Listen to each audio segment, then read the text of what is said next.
best part of the week, right? Absolutely. One of the best parts of our weeks, hopefully one of the best parts of yours. It's the best 60 minutes in podcasting, the Eternal Baseball Podcast. I mean, it is number 73. So I think we're grizzled veterans at this point. And just the weirdness that the internet will do. This is the first time ever Brent's been taller than me, I think. But wait 1 sec. Enjoy that. Okay. Now we're oh, there we go. That's now showed actual size. Except my head is about this big in real life. But there you go. But hey, Skip. Yeah. Anyway, I go about 6'8". Brent goes about 6'5". 6'8". But we're happy you're with us for the Eternal Baseball Podcast. We are getting kind of down to the nitty gritty in Eternal Baseball, and we try to make sure every team makes the game of the week at least once a season. And there's a few that we haven't got to yet. So tonight's a double dip. So it's the Marlins at the Phillies. Neither team have been on. The Phillies are in the hunt a little bit in the NL East, a little bit in the wild card. The Marlins are I'm sorry to say, they're done. But there are some names and some talent there, and we get to see Dontrelle Willis on the mound in his prime. And then prime Dontrelle Willis was a show. Prime Juan Pierre in left field. Let's do this. Yeah, dude. And I don't remember much about George McQuillan for the Philadelphia Phillies, but he looks good in black and white. And he's had a real good year. And the Phillies have won the first 2 of 3 here. They've got something to play for. It was Grover Alexander beating Trevor Rogers on Friday and Charlie Ferguson beating A.J. Burnett yesterday. Actually, when you line up the all-time Miami pitching staff, they have a tough road to hoe because they haven't been around that long compared to the other franchises. But once you line up like Sandy Alcantara and the dearly departed Jose Fernandez to go with Josh Beckett and AJ Burnett and Dontrelle Willis, you're like, you know what? There'll be a year when 1 year they're going to rise. I mean, they need a lot to go right, right? But most expansion teams do. It's going to happen, right? Have an MVP season. It's like Kevin Millar is out of control. Who knew? So, hey, John already gave us a potential Phillies lineup. Oh, well, I appreciate that. Yeah, the Ashburn thing. Love me some Richie Ashburn. Everyone loves Richie Ashburn, and I think it's a Hall of Famer. I'm not besmirching the good name, but one of the things we've learned is the incredible popularity of beloved players who went on to become broadcasters for the team. Because when we would flash Mets lineups up and dare to put Pete Alonso at first, and the Mets fans would be like, "Get that bum out of here, that 50 homer guy. We don't need that. Where's Keith Hernandez, you idiots?" And it's like, okay, nothing against Keith, but man, those broadcasters I think they never leave the heart, right, of the hometown team. So we'll see about old Richie Ashburn. Fine player, Hall of Famer, redhead like that. I think the only holes I can punch in here are that Luzinski is a White Sox, I think. Good mention of Del Ennis there. I like that. Sherry McGee up there. I'm digging that. Oh, Sherry. But the total oversight is Dick Allen, right? Dick Allen has been a Terminator in all 3 seasons for the Phillies. So we'll definitely get him in there. But we appreciate that. And hey, we'll take suggestions. And if you want to research the team and give us a lineup, we'd love to get your input. And if it's your favorite team, you know them better than us. So I'm just here to tell you what the stats say, because it is a statistical simulation. One thing I want to bring up for the week that was, we had our 5th no-hitter of the season, Herb Score of the Cleveland, whatever you want to call them. The Cleveland baseball team. The Cleveland baseball team, baseball club. He's their 5th starter. And I didn't know that much about him before launching Eternal Baseball with you. But apparently he was a fantastic pitcher who took a nasty comebacker and was never quite the same after that. So this is the perfect game for him, because we're only looking at your 3 best consecutive seasons averaged. So Herb Score is good, real good. But the Indians pitching staff, or Guardians pitching staff, is through the roof good and might run. They're probably going to win the AL North, and they may run the American League simply because they're so hard to score on. Herb Score's their number 5 starter, but he threw the 5th no-hitter of the season on Wednesday, I think. So that was cool. And then this was cool because it's one of my two favorite players of all time. Ricky Henderson was American League Player of the Day today. And it's one of two notables for the year. Duke Snider was a Player of the Day earlier in the year and the first one ever to come from a losing team. But he hit 3 homers. So, yeah, there wasn't anybody wrestling that away from him, no matter how bad the rest of the Dodgers hit that day. But Henderson today was AL Player of the Day without recording a base hit, which is hard to do. But it was 0 for 2 with 2 runs scored, 3 walks, and 7 stolen bases. You weren't controlling that? I may have jumped in at one point. I was gonna say he stole second, then he stole third, and he was 40% to steal home, and they were up like 6-3. And I'm like, come on, 40% to steal home. That's wild. To do it on it's not really consecutive pitches, but it's what it looks like on the game. And one of the only reasons he got to 7 steals is that Sal Perez is struggling with the bat this year, which is kind of ridiculous, but it happens. So Mike McFarland was catching, and because Mike McFarland is hitting the cover off the ball. So in retrospect, maybe Sal Perez shouldn't get the day off against Oakland because he's got to control that running game a little better. But anyway, 7 steals for my guy Ricky, so we were proud of that. Amazing. Player of the Day without a base hit, pretty good. So let's hop over here. Rob is, let's see, put in Billy Marlin. Oh, there we go. And yeah, Guardians, 3 exclamation points. That's one of my favorite moniker. One of my favorite Marlins bits. I forget the home opener, but there was some home opener where they were parachuting Billy the Marlin in. And obviously, it's not the regular guy in the Billy the Marlin suit. So here's the week that was, as I pop it up mid-story. So whoever this paratrooper was drops from 15,000 feet, whatever, and he's coming down, and he's got the big Billy the Marlin's like he looks like a human, but he's got the big fish head on with the pointy nose. And so coming down, I don't know if they just didn't do the research on it, but the helmet blew off of the guy on the way down. So he didn't land in the stadium. He pulled an audible. I don't think he was in contact. Maybe he was in contact with ground control. But he's coming down, and he makes the decision, I can't land as the headless Marlin for opening day. So he lands somewhere outside the stadium. And then they had to put have you seen this fish ads out? Because they didn't know where the helmet landed. So it took a couple weeks, and then somebody found it and just put it up over like a stone fence by the freeway. Just like, check it out, Marlin head. Like some poor old lady got impaled by it. Right? Something about the headless Marlin and the time the Mariner Moose went into the wall and broke his leg. I can't. I'm not rooting for pain or injury to anybody, but humor's humor. They say humor is tragedy plus time. So there you go. There's your math for the night. Well, man, so make some Challenger jokes tonight. Oh yeah.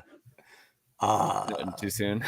Yeah, there's actually a funny wrestling bit where Jim Cornette, the evil manager, threw fire, which was a wrestling bit with it's like paper, like not even paper thin, like unbelievably thin paper. They light it and it makes a fireball, but there's no heat, there's no substance to it. It's like magician paper. Poof, it's gone.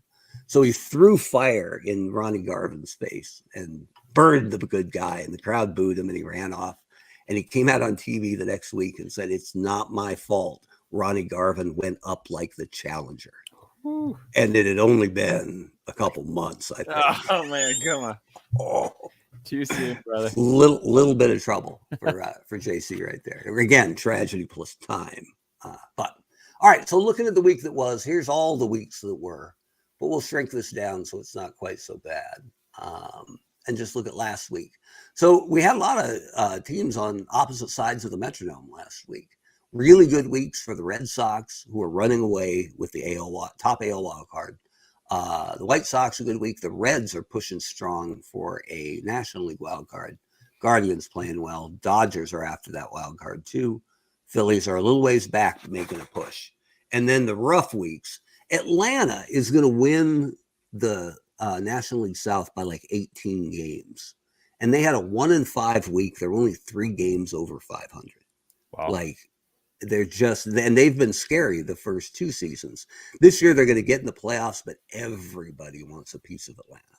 So look for that. He's only 5 out, huh? Yeah, absolutely. And that's something to watch. Kansas City's been turning it around with George Brett doing his best Byron Buxton impression this year. He's hurt again, going to be out till mid-May. And they keep winning. They keep finding a way, except when Ricky steals 7 bases. So it was a good week for Kansas City and a terrible week for the Birmingham Knights at 1-5.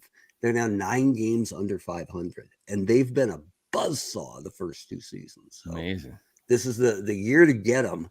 If you're Kansas City or another team in the American League, they're incredibly mortal this year. So elsewhere, the Mets 0-6. They had a little momentum, but it seems to have cratered. Padres 1-5, Nationals 1-5. So yeah, that's wondering how the Mets are so bad. The Mets are terrible. Well, not terrible. The Mets are bad this year because Tom Seaver's awful, and that's really hurt him. So Gooden has been quite good.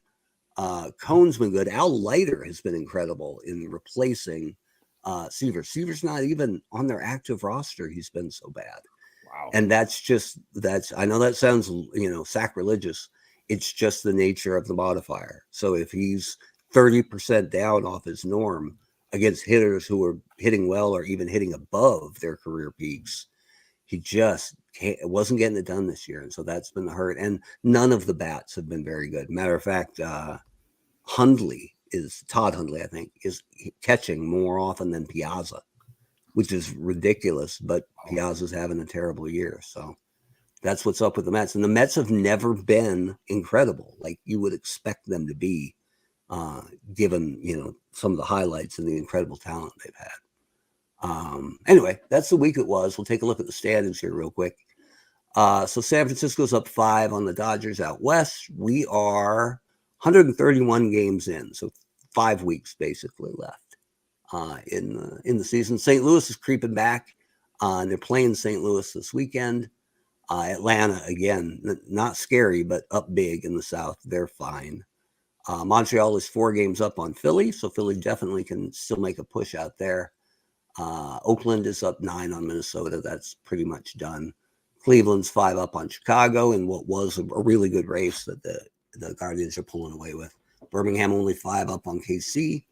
And then New York is 10 games up in the East, so they're in good shape. But if you look at it, the second and third best teams in the American League are in that division too. Boston and Baltimore are incredible. And that's part of the reason why Toronto had such a rotten year. And they're not the worst team, but they're the first team mathematically eliminated because not only do they have no prayer at the division, but they have no prayer at the wild card because both wild card teams are in that same division. So wow, it was a tough year in Toronto, and that was something. One guy is hitting over 300. That's one guy. Yeah, we've never. I mean, it's only our 3rd season, but we've never seen a season like this before, where it's just the year of the pitcher. There are a ton of pitchers pitching out of their minds, and just not many hitters. So that's the American League. The National League is a little bit better, hitting wise. Let me flip those stats. And as my Tandy 800 smokes. IBM PC Junior. Pretty much, right? As my ColecoVision struggles. There we go. Okay, so there's Rogers Hornsby, who's, spoiler, going to win the MVP. Just a monster. Terry. Yeah, and Bill Terry's an incredible hitter who's living up to his numbers there. And Tim Raines, obviously, hard to get out. I heard a bit this week. Somebody made a prediction about Luis Suarez of the Dow Marlins. His prediction was that he would get 230 hits in the season.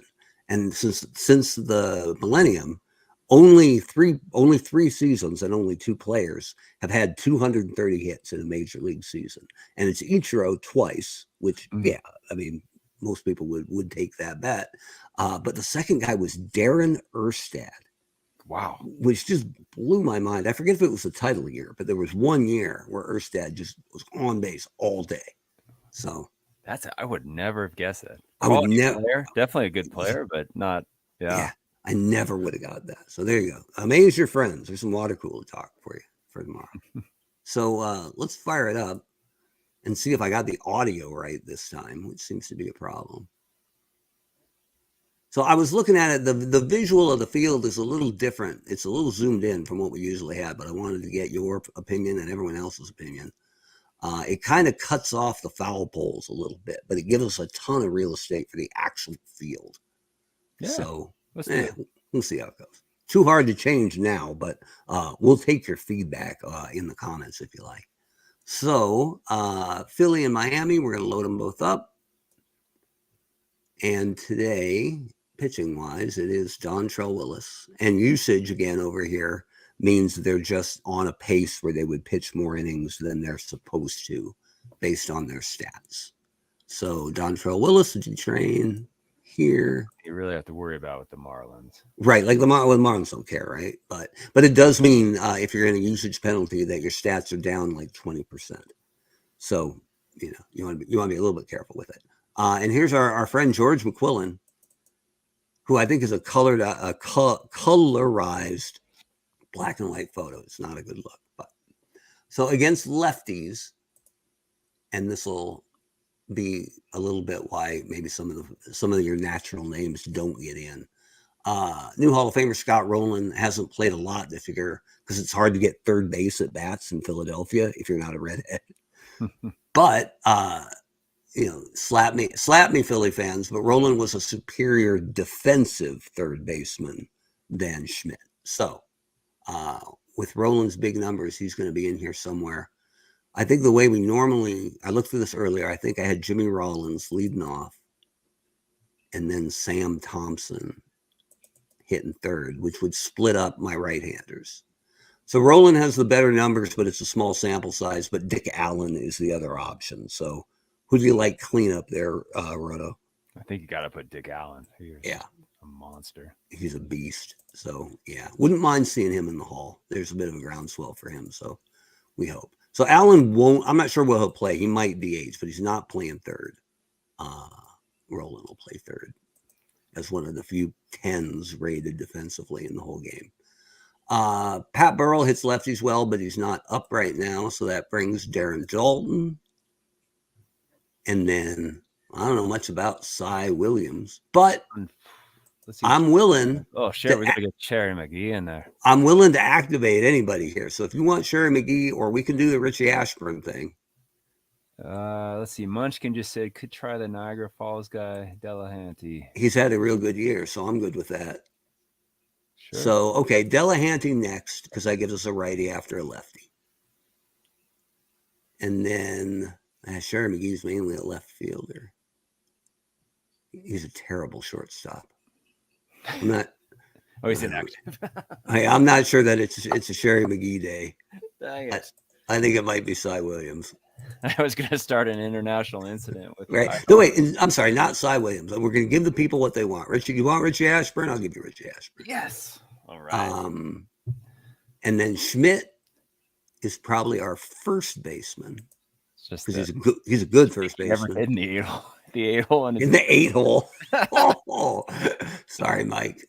And then second base, he hasn't hit lefties much, but Chase Utley's dangerous on the base paths. So we'll throw him in. So there you go. I hope you guys like it. I hope Richie Ashburn does something for you. Oh, hang on. I got to deactivate somebody because I activated somebody. So it looks like Billy Hamilton's a good pinch runner. Ryan Howard, good pinch hitter, not against lefties. So, okay, so just for the day, Ryan Howard's going to take a seat. That makes sense, I think. Okay, so there's our Phillies, and now we get wacky with the Marlins, and they're hitting against right-handers. So I remember there's a bunch of righties and one lefty at the top. So I like to, if it's like that, I like to drop the odd guy into the 3-hole to break them up a little bit. So there's Cliff Floyd. Might play first, might play left, might DH. Oh, no. I know who the DH is. That's Gary Sheffield, who is rated as a 2 defensively at third, short, left, and right. He's like King Kelly without the head. He's like King Kelly. He's like King Kelly with 400 more homers. But yeah, other than that, they could be twins. All right, It's a so decent lineup, man. Got to get Chef in there. yeah, Chef's got to go. Ugla, man. Like The only pure leadoff guy they have is Juan Pierre, who's pretty awful, especially against lefties. But maybe he'll hit ninth how dare you, sir? as like the backup leadoff guy. Dude, we go Juan Pierre Castillo back to back. If they happen to get on base, that's a guaranteed stolen base. It's like a double. Yeah, let's do them back to back, but like 8 and 9. Okay. So there's no real base stealing threat here, and I'm not going to put Stanton up there. Wow, Cliff, wait a minute. Oh, against righties. Sorry, I'm looking at the wrong column here. We're looking at OPS against righties. So it looks like it's, I'm not going to lead off. It looks like it's Dan Ugla. I'm not going to lead off Sheffield. You like Sheffield second and Stanton fourth, or flip it? Sure. Sheffield has got some usage penalties. That's fine. Derek Lee, who most people remember as a Cub, will actually play first. This is a pretty solid lineup. Throwing Hanley at short. They've got some. Remember they tore down so often, right? That you forget some of the guys that really did a good job. Floyd is left field, maybe, or maybe DH. Kevin Millar, I don't think has a spot unless we want to DH him, because he can't play first better than Lee, and I guess he's the same as Floyd in the outfield. So we can DH Kevin Millar if you really want him in there. Yeah, I'm not hugely need to see him, but if you want to put him in, I'm not. I don't know. I don't know if I'm feeling it. I'm more happy about Mike Lowell. Actually, that's the deal. Lowell will play third, and Sheffield will DH. There we go. That seems and you like that? Good solution.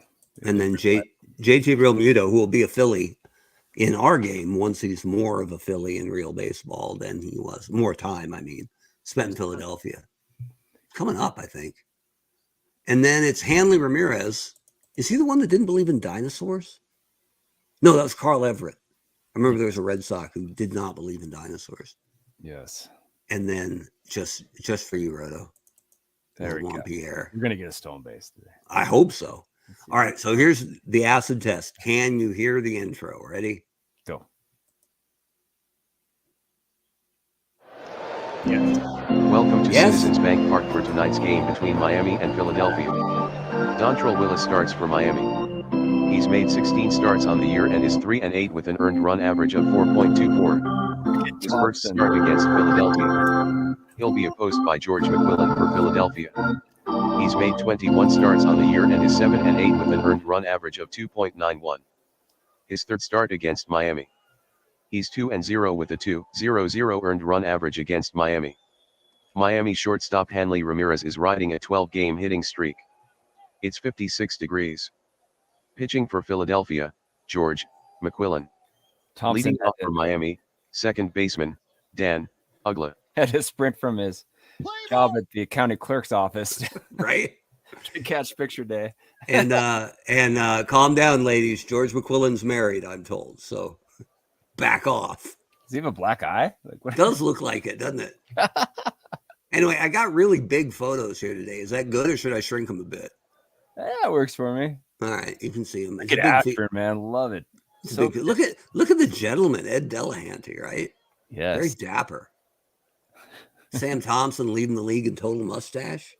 Like, pretty good. All right. McQuillan said something to the wrong person. Right. Must have been a wicked comebacker. All right. So I put up, I forget what it was, one of our players of the day. And some fan out there on Facebook put up a picture of Charlie Brown going, good grief. And so I just replied to the picture and went, he was a terrible pitcher. What did he say? Nothing yet, but I think I won. I just go with that. So we'll give Miami over to the computer. And here we go with Dan Ugla.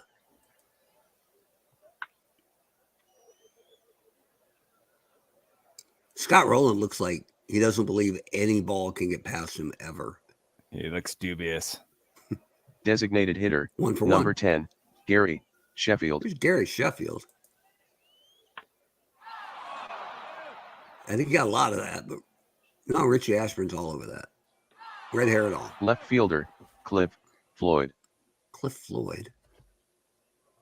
Strike 3. Sitting down. Pitching for Miami, Dontrelle, Willis. The Leading off for Philadelphia, shortstop, Jimmy Rollins. the backup catcher in Miami is Charles Johnson. Do you remember how long people were excited about Charles Johnson? About he was the Team USA catcher, I think, and it's like, oh, he's going to be the next unbelievable thing. Man, how long ago was that? Was that 30 That years? was, I think he caught the '97 title team. I think Gotcha. they thought he was going to be the next, Piazza or something like that, and turned out he was the next Ernie Witt, which is weird because Ernie Witt, dude, he kills me anytime I'm watching a Toronto game. So no offense to Ernie. Here's Jimmy Rollins. There we go. All right. Lacing one up. Poor He's got some wheels, Roto. Third baseman, Ooh. Scott Rowland. I hate to tell you, it's Dontrelle Willis, left-hander on the mound. So that's going to be, you got to get him out so you can do your thing. Here's Scott Rowland. 34% for Rollins. Strike 3. He's not going anywhere. Right yet. fielder, Sam Thompson. I want to be Sam Thompson for Halloween. Hell, I want to be Sam Thompson when I grow up. Sam Thompson. Who are you, man? I love looking at that photo and going, that guy in that photo is probably 25 years younger than me now. Right? I look at that and go, nice mustache, old man. And I'm like, wait. It's like when you look at pictures of like people in their early 20s from like 1970. They all look like they're in their mid 30s or early. Right. The worst one for me, somebody pointed out that from Back to the Future, when Marty goes back to the 50s, he actually is that movie is further in the past from us than Marty actually went back in time. Oof. Oh, Man. All yep. right. I'm out. Sorry about that. I'm bringing you down. I know. Sorry about that. All right, here's Sam Thompson Well, that was. and his amazing mustache. Well, they're checking on Rollins. Send it. 29%, brother. Here's Sam Thompson. Ooh. That's Got under a little bit. No way Cliff Floyd gets that. It's gone. Off the wall.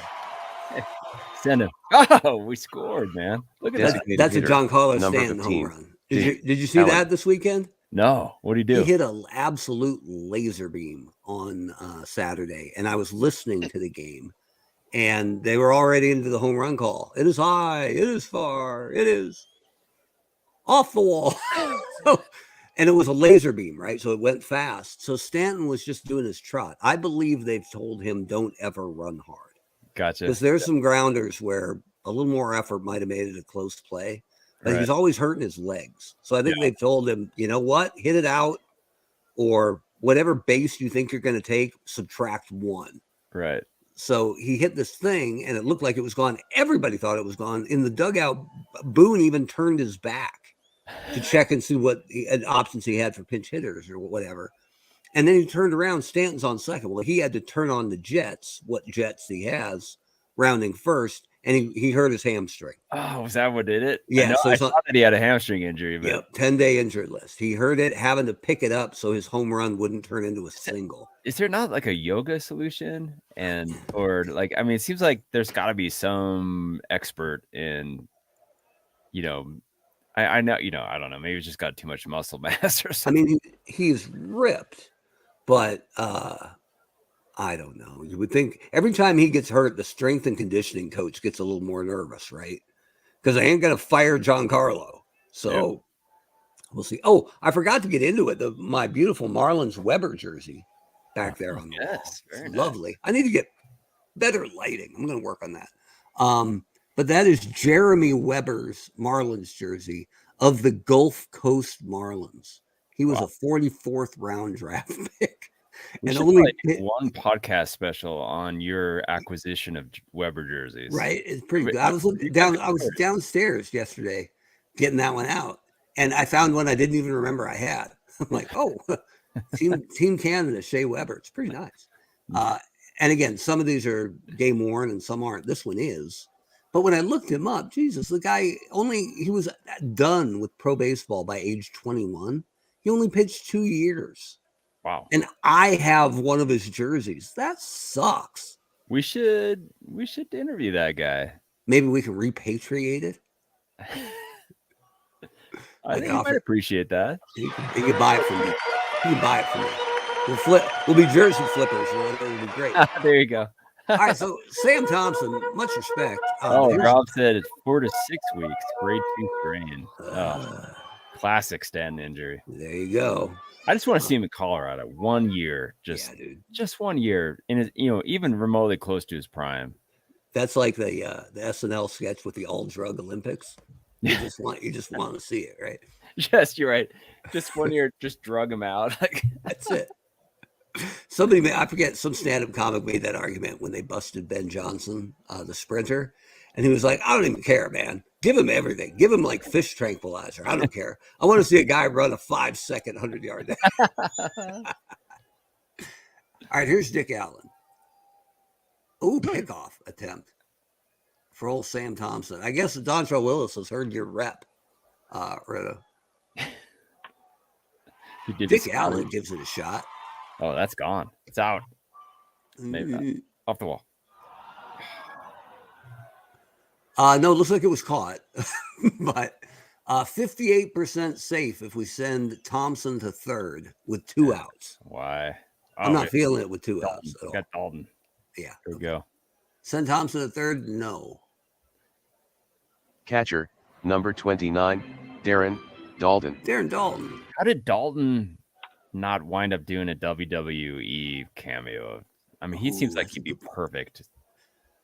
Maybe the knees were just so bad that right fielder, he couldn't. Number 27. Did he look like Giancarlo Stanton, WWE wrestler, right? I mean, yeah, pretty much, right?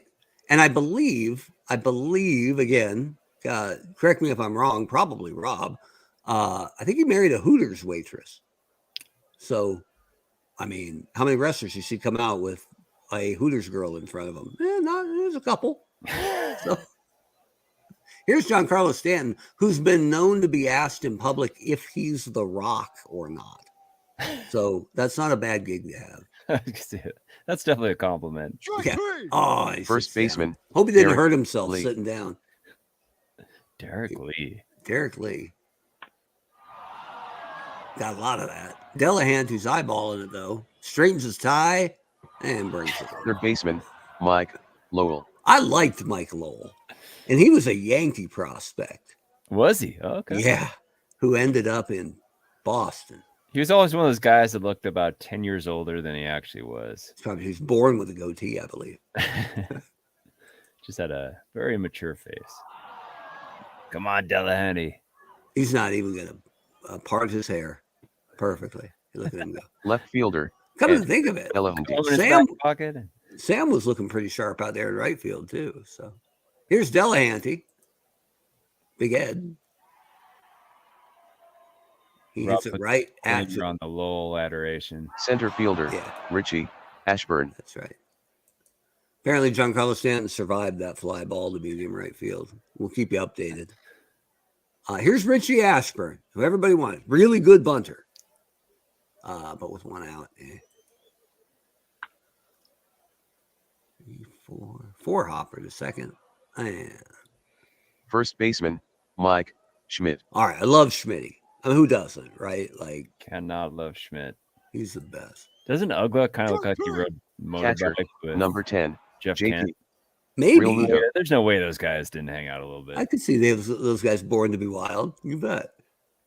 Here's JT.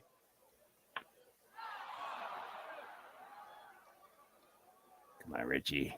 Lazy fly ball. Shortstop, number 13, Hanley Ramirez. Here's Hanley Ramirez. The only thing I remember of Ramirez in Florida was that slow jog out to left. Center fielder, Juan Pierre. He really thought he was going to play shortstop forever, but that's not how it happened. Okay, here's Juan Pierre. There we go. Should we bunt? Well, we're Phillies, so no. Got excited. But good point. He's a really good bunter, but with 2 outs, I bet he's swinging away. All right. You know what? Hang on. Let's call an audible here, just so you can do it. Are we gonna send him? We're gonna switch it so the computer can have Philly. We got Miami. There, I love Just it. for a second. Pierre is This is the first in 76%. Eternal Baseball. You want to send him, Roto? Done. Send him. Me. You don't run on Dalton. He's got it. Oh. He's out. Oh, he got him. Baseman, number 26. Chase. Oh, man. Marlin fans are smelling setup. If there is one Marlin fan, we're going to hear about it. I mean, we advertised it, but no way a Marlin fan would give us the green light with Juan Pierre. yeah, that's probably true. All right, so we'll give Miami back to the computer. Here's Chase Utley, who just seemed like a pro's pro, right? Like the kind of guy you'd want on your team until he started killing people on the base paths. Playoff game, man. Yeah. I always held it against him and Machado a little bit more because they are middle infielders, right? Yeah. Like they know that the terror of the blind turn at second. And You know, Utley was kind of at the end of his career. Playoff game. I don't hold it that much against it. It was a hard, tough deal, but he might have been able to have touched second base, maybe. Right? I give him the sort of the Robin Ventura benefit of the doubt, right? Yeah, there's probably sometimes there's more to it. We learned about Robin this year, so we understand what seemed like an all-time bonehead play now. But Machado, where he completely overslid second and just put his spike in Pedroia's knee, Yeah, like that's something dirty about that. It's regular season versus playoff too. Yeah, that's true. And I think maybe part of it was that they didn't get their payback, right? There's that famous clip of the Mets manager screaming about it because they had their chance to hit him and they missed him. So, yeah. I don't remember that. Oh, you're talking about just with a pitch or the actual? Yeah, the next game. Oh. The next game, the Mets guy threw behind him, missed him, and then both sides got warned. Next one, and you're gone. Both sides. And the manager was like, "You got to be kidding me! We didn't hit him. We didn't do anything." And the ump did the right thing, but I believe it was in New York, and the Mets fans went nuts, right? Because now they had no shot at him. So the fact that there wasn't ever any comeuppance, I think, is part of the reason why it sticks a little bit to Chase Utley. Gotcha. Here's Jimmy Rollins, our best hope to steal a base, but Dan Uggla's all over that. I don't remember Dan Uggla being especially I was gonna say like, but this is prime Uggla. So turn into Pee Wee Reese over here. Here's Scott Rowland.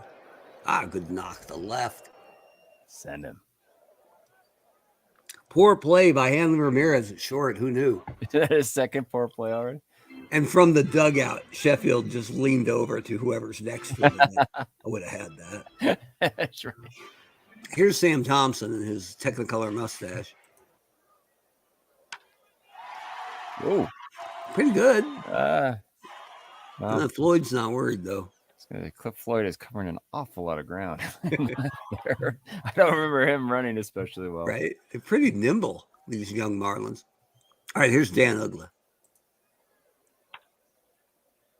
with a, I think, single to left. Poor play by Rowland. That wasn't even near Rowland. What? I guess they thought he should have run over Rollins to get it. But here's DH Gary Sheffield striking out, and Hanley Ramirez just leaned over to the guy next to him and said, "I would have hit that." Cliff Floyd with a dribbler. Utley's all over it. Plays it first. Floyd's done. So 2 down, runner on second. Here's John Carlos Stanton. Derek Lee's behind him. Do we want to be careful with Stanton here? Pitch around him or just pitch to him? Nah, let's throw it to him just because if he does hit a dinger, it might go 550. And he might hurt himself. So yeah, there we go. It's only upside. Oh, did he get it? I don't think he got it.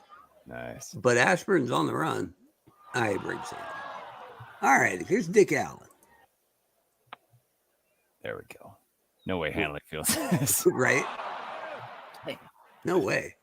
Derek Lee's a pretty good first baseman, so I'm going to assume that was really wide or very high, and he brought it. Darren Dalton with a little duck snort to right. I think Stanton short hopped that. Yep, it's a single. Okay, Dalton, 20% to steal, Roto. I mean, there's no way they could have incorporated Dalton as like a long lost junkyard dog relative or something. I mean, that would have been so easy to incorporate. The newest British bulldog. Wait. I don't know. Want to hit and run? Yeah, I'm good with that. Let's do it. I don't trust Darren, but I trust Ed. You got to trust a face like that. And he dribbles it to second. Good thing. Would have had a double play there. I thought they were still going to force out Dalton. Rob was like, send Dalton. We can still do it. Right. To third? They would not be expecting it. I can say that. That's true. How'd you like to be Mike Lowell, seeing Darren Dalton rumbling at you on the first pitch, right? Here's Richie Ashburn. Okay, I'm kind of glad that didn't go out there. I never would have heard the end of it. The Ashburn and Ron Santo fans are always after me online. All right, here's Derek Lee. Roland will get this. This is that bare hand play, right? Oh, attempt a risky play. Outchance 27%. Always. All right. Every day Might go into the stands and he'll be on third base, but I don't think Lee's reaching third. No, but he's safe. All right. Worth the effort. Here's Mike Lowell. There actually is a Lowell, Massachusetts, about 30 minutes outside of Boston. I wonder if Mike Lowell ever went there when he was a Red Sox and just walked around like. Was that where Kerouac grew up? I'm trying to remember. Might be. Right, Rob. Right. That'd be fun to just own a team just so you could do stuff like right. Send him. 80 steal attempts a year. All right, so here's Lowell at first. Romuto's up. Lee at second. Dribbler to third. Is Vogel back? Is he on the Mets now? Yeah, still Met. Okay, gotcha. Just platooning? Is that? Yeah, I think so. Gotcha. Although the Mets haven't been hitting much, right? They just called up. It's Brent batting, right? The third baseman. Okay. Yeah. So that's bad news if you're Escobar, but whatever. All right, so Philly's got a 1-run lead here, but Romuto at first, and he's a threat to steal. They say with the bigger bases and the limited pickoffs that Romuto might steal 30 this year in real baseball. Like, wow, in his early 30s? Wow. It's ridiculous, right? But he's not stealing on us. Jason Kendall. Right? On one of our Pirates, I think Kendall was player today earlier in the year, and on a Pirates board, some guy responded to it and said, I hated when they re-signed this guy. And I'm like, I gotta be honest with you, Pirate fan. You can't be mad when they re-sign anybody, right? It's not. What did he get, like $8 million a year or something? I mean, it was like 2003 or 4, right? So it was a totally different economic landscape, even that recently. But I think he got like, I don't know, like 9 years, 102 million or something. Oh, okay. Like I think it was the only $100 million contract they've ever given out. But this is pre-McCutchen, right? They had nothing going on in Pittsburgh. So I don't know. Here's Hanley Ramirez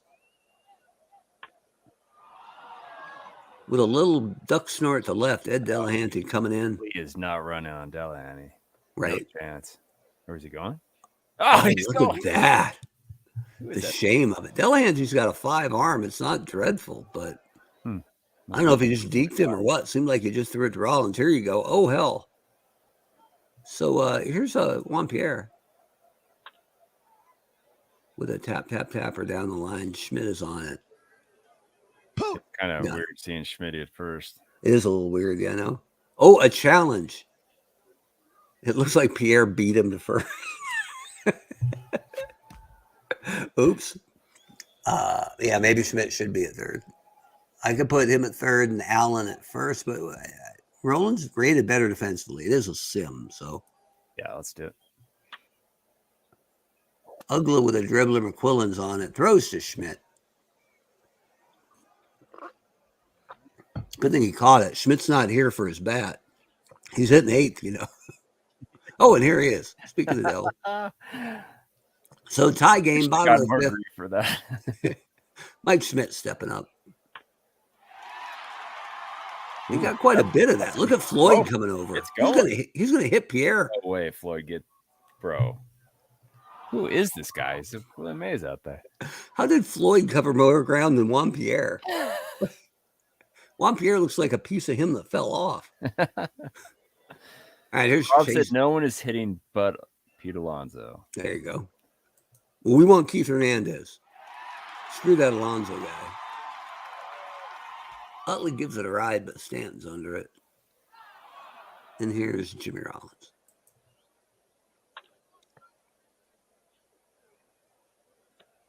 Derek Lee has it, and the side is retired. All right. So we go to the top of the 6th. Gary Sheffield leading off. Sitting down. Cliff Floyd. We know he's fast. He just outran Juan Pierre. Rob said Alonso has 8 homers already. Wow. There you go. I got no hate because I didn't grow up in New York. I don't have any hate for the Mets. Go ahead. I like that their owners spending a bunch of money. The rest of you guys should spend some money. Oakland, man. Cliff Floyd is someday one of those sovereign wealth funds from the Middle East are going to roll in and they're going to buy the A's. Yeah, it's going to be amazing. It's going to be like Man City in soccer where they're just buying people left and right. I'm ready for that. That would be Absolutely. cool. Cliff Floyd is 80% to steal, so we're not going to let that happen. Oh, we got him. He was leaning off of first base. Wow. Sit down, Cliff. Which is good because there's a lot of strange Cliff Floyd plays going on right here. Right. It's a Cliff Floyd game. Charge. All right. Scott Rowland. Walk-in. Send him. Maybe. Well, it is still Willis, though. Looks like 28% to steal.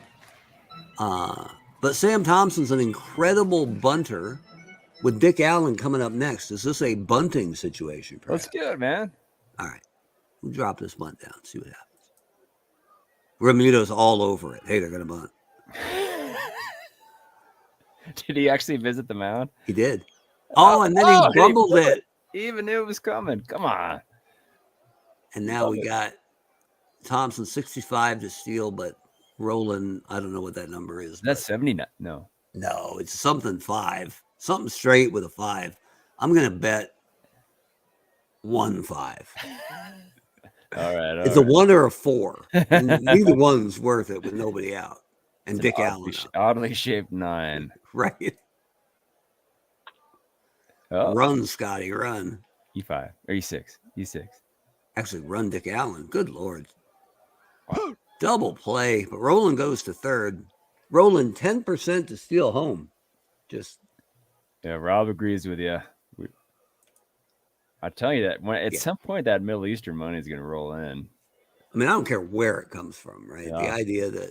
The idea that owners are losing money is ridiculous. So, and it's always weird to me when there is when it's a labor dispute, how quickly fans side with the owners, right? And the only thing I can figure out is that fans are like, I would play that game for free, right? Yeah. And these greedy players, and I'm like, you're actually signing with the billionaires? Yeah, the thing is though, so many of the fans played, right? So they know they don't really have an idea what what it's like to be the owner of a team, right? And the front office stuff. But you understand the baseball aspect of it, right? So when you see those big numbers, I think it's a psychological thing where you're like, 47 million, like, come on.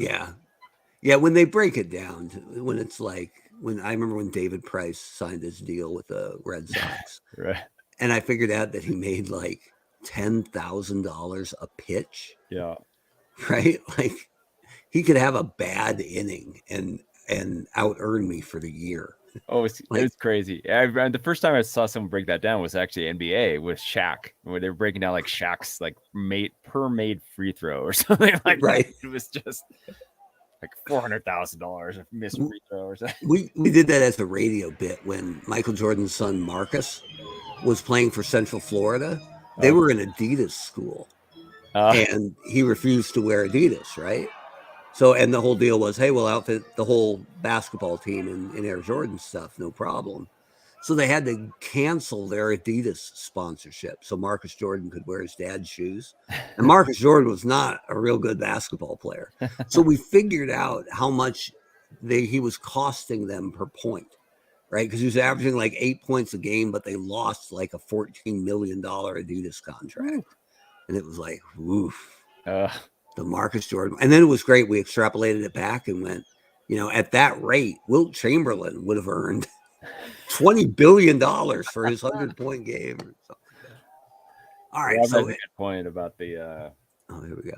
There we go.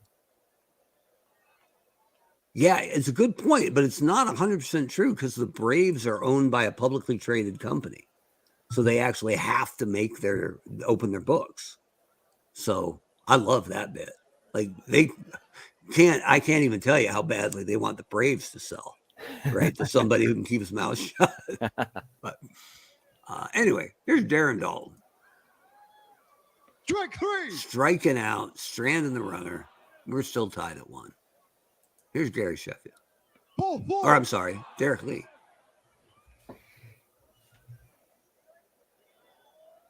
Walking for Michael.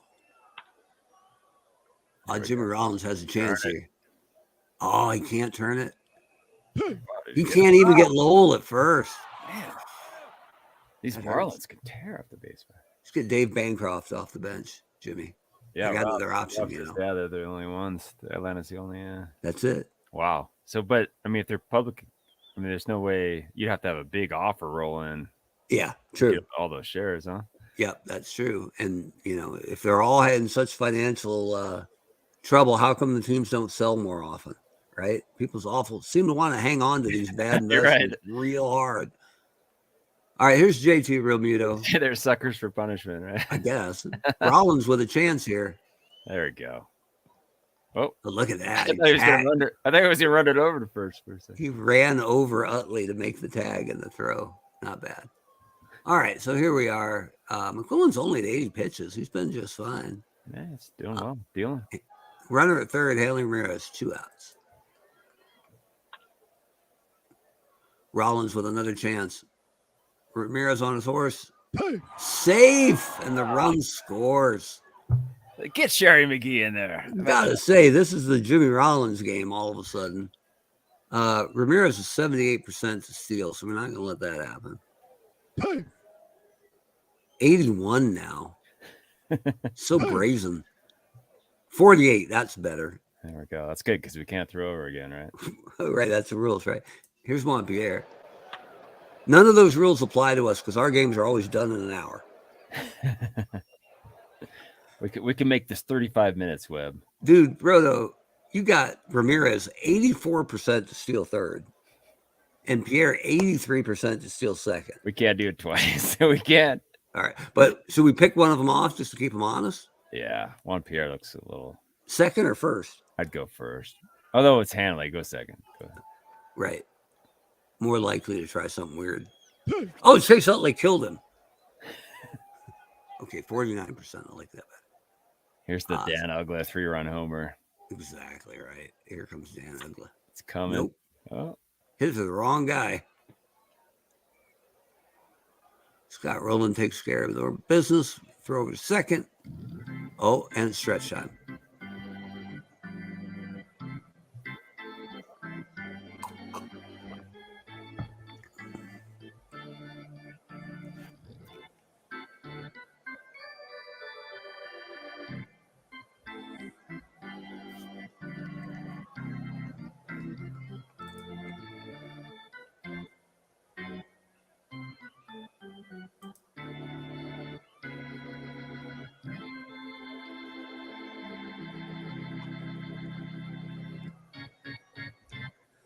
So our only pinch hitting ace in the hole we got here is Cy Williams, who could potentially pinch hit for Delahanty, Schmidt, or Utley. But don't sleep on Billy Hamilton. Not that Billy Hamilton. Billy Hamilton from like the 1900s was an amazing base stealer. So if we get a guy on, I can give you a little Billy Hamilton moment. We should have made Kruk active. Oh, yeah, that'd be good. He had a great mullet. Talk about it wrestling. He had right. been. I missed him. He was fun to watch on ESPN. What's he doing now? I'm not sure if he's doing anything right now. Really? Relaxing, probably. Wait, did he get into trouble for something? I don't think so. I think they just made a decision in another direction. So, we could pinch hit for Richie Ashburn if you want. No. How dare you? Just saying. Oh yeah, because there's that power. Dang it! We're not gonna be able to get Ashburn in for another couple of years now. Come on. Right. I gave him a shot. Mike Schmidt. Ooh, laces one down the line. Oh, send him. It's in the corner. Send him. All right, so we've got a crazy fast guy on the bench. Do we pinch hit for Schmidt with 2 out? Pinch run? No, he's got it. I suppose he might come up again in the 9th if things go different. So, but Utley's our worst hitter against left-handers. Okay. So I think, let's see here. Utley OPS against left. Got to go way down here to find him. Here we go. 604. I can get 725 with Cy Williams. And if we do that, who would come in at second, though? Geez, maybe nobody. He may be safe because I don't have another second baseman. Yeah. All right. He'll get us a knock. No all right. We've been talking badly about him. He probably deserves the opportunity. Whoa. He walks. All right. Just a classic Utley walk. And, Jimmy Rollins. There it is. Redemption. Oh, it looks like Hanley's all over that, though. He just runs it over second. And we go to the 8th. McQuillan seems fine, but he's only got 17 pitches left, and this is 2-3-4. Okay. So you want to get somebody ready here? Sure. All right. Let's see who they have. I forgot who they. Tug McGraw. Tug McGraw, no brainer. Ron Reed. All right, lefty Tug McGraw. Warm it up. They had Steve Bedrosian, and I sent him down because he had like a 6.5 ERA. So what they have is a ton of starters who don't start, like Cliff Lee and Cole Hamels. Oh, wow. So you do have some pieces here, especially left-handed. But Tug McGraw is hard to pass on. Impossible. There we go, Utley. Utley's all over that. All right, so I can get McGraw ready to face Floyd if you want. Floyd's the only left-hander in the next, 7 batters. Or we can stick with McQuillan, but he's only got 11 pitches left. Let's go one more batter. I think he's got a strikeout in him. All right. I think that was a bad call. I think I caught the corner. All right, I think McQuillan's done. It's kind of my thing, is to make bad pitches. We're so good at the handling pitching for Philadelphia. Look at that photo. McGraw. Tug McGraw, who is almost a Met. It's close, but he won the series in Philly. So. That glove's still in the air somewhere. That's right. It hit Jesse Orozco's glove a couple years later. Floyd's on the move. And he's in there. What is Floyd? Floyd is on something today. I believe he's 47% to steal that's third. his 10th of the season. Not bad. We're selling him short. He walked Stan. Come on, Tug. Derek Lee steps up with 1 out. Crowd goes silent, eerily silent. Oh, Jimmy Rollins. What are we doing? To Utley. Oh, he's got it. Schmidt. 2 down. Willis only has 11 pitches left. Now, I'm gonna go executive here for a sec. We're gonna take over Miami because once in a while they'll let a guy pitch past the point when he's exhausted. I don't want that to happen. So Rob Nen's their closer, but they just called up Antonio Alfonseca, who had 6 fingers, as I recall. Yeah. And AJ Ramos is their setup guy. So I'm just giving them some options here, to be fair. All right.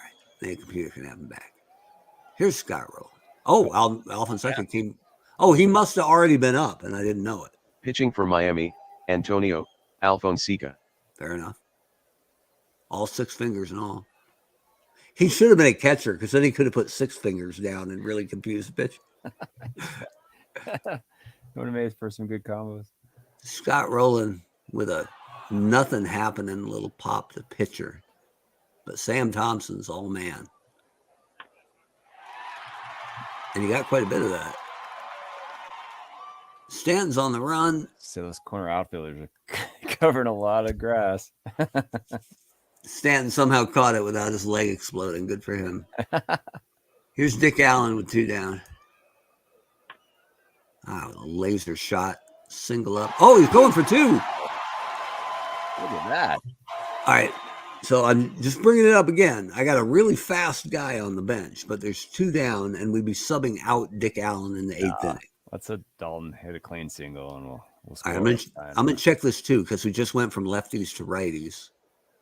So, Cy Williams is also the best hitter on the whole entire team against right-handers.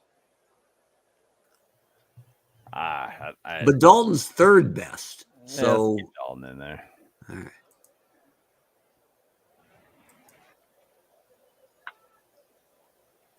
Maybe he'll blow it foul. Every time he just blew make it. a decision, he just hits a dribble to first. All right. McGraw's got 20 pitches left in him. He's fine. Mike Lowell got a lot of that. Oh, whole lot of that. That is long gone. Tug, what are you doing? Every time we put it, we got these sentimental favorites. Gene Barber, Tug McGraw, Craig Kimbrell. Just not feeling it anymore. Realmuto lines rolling. 1 down. McGraw's only got 12 pitches left, so better get somebody rolling. You see anybody you like out there, Roto? The only pure relievers are Reed and Madsen. But I could give you Tully Sparks or Cliff Lee or Cole Hamels. Sparks. I have no idea who that is, but I like the name. All right. He needs a little more warm-up time, but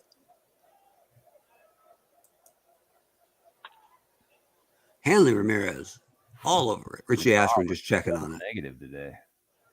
We're not letting him steal, so we'll keep it close. 88%. Come on. Rob said he hit that one to Lowell. That's exactly right. Man, Ramirez is pesky. I'm going to pitch out just in case. All right, fine. 48%. That's what I like. Juan Pierre. Hard to double up, though. Rollins doesn't even try. Did he make it? I think he got him at first. Yeah, got him at first, but the runner advances. Hanley Ramirez, 73% to steal 3rd. I don't get it. He was pretty fast for a couple of years there. Man. All right, so this will be likely McGraw's last batter. He's at 23 pitches out of a 30 max. Ugly with a little pop. Utley brings it in. Oh, look who's in. It's the closer. That hat. Pitching for Miami, Robman. Oh, so bad. But okay. All right, so here we are. Right-handed Robman. And the 2 best hitters against right-handers are on our bench. So we got Cy Williams and Chuck Klein. Sure. Let me just check who's a better runner. We may pinch run for him anyway, but I'm checking their real stats here, what they really have entered. Klein with 5 steals, Williams with 4. So either one that gets on is going to be Billy Hamilton, who had 80. So this is Cy Williams. Right. That's right. Seafoam green. Oh, so bad, right? Yeah, the Marlins have kind of always had bad taste. I'm sorry to say. Pinch hitting for Philadelphia, Cy Williams. Go get him, Cy. Again. We're wearing out Derek Lee at first base. Right to Lee. And now, because I've been wanting to do it all game, OPS is right. I'm just validating here, right? So we're going with Chuck Klein. I tried to keep Richie in there, but he didn't give me anything to work with. No. Pinch hitting for Philadelphia, Chuck Klein. Doesn't have the distance. Juan Pierre's all over that. Brings it in. 2 down for Mike Schmidt. Now we're talking. So with 2 outs in the 9th and a really good base stealer on the bench. Look at Schmidt. He's 72. Yeah, but look at this guy. It's got to be Billy Hamilton, doesn't it? Yeah. Let's do it. Okay.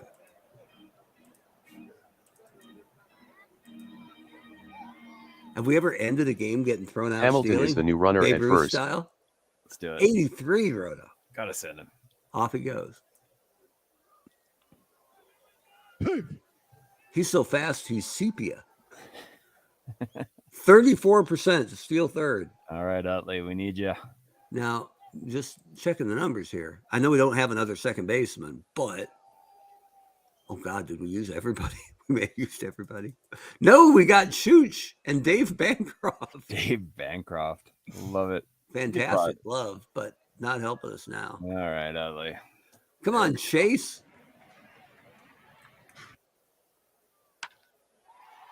No, I don't think that's got the distance. And just like that. It's the final score from Citizens Bank Park, Miami 3, Philadelphia 1. Dontrelle Willis is the winner. He is now 4-8. George McQuillan picks up the loss. He is now 7-9 on the season. Robnan gets the save. Number 10. Mike Lowell hit home run number 7 on the season. Time of the game, 3 hours.